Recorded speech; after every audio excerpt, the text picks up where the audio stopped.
tampoco voy a dejar de tirar yo mis petardos porque a un perro le moleste. Se acerca San Juan, se acercan los petardos y por eso salimos a la calle a preguntarle a la gente si petardos sí, petardos no y por qué.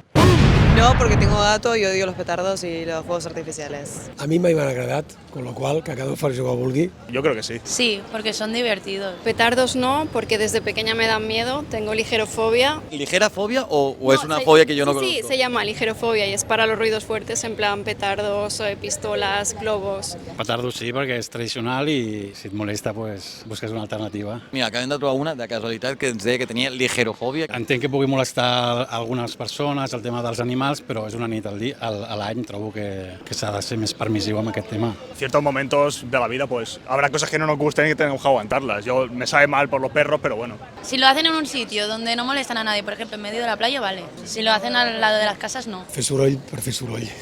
És part de la festa, també. Jo tinc gats i, pobrets, ho passen malament. O festa, tradició, animals,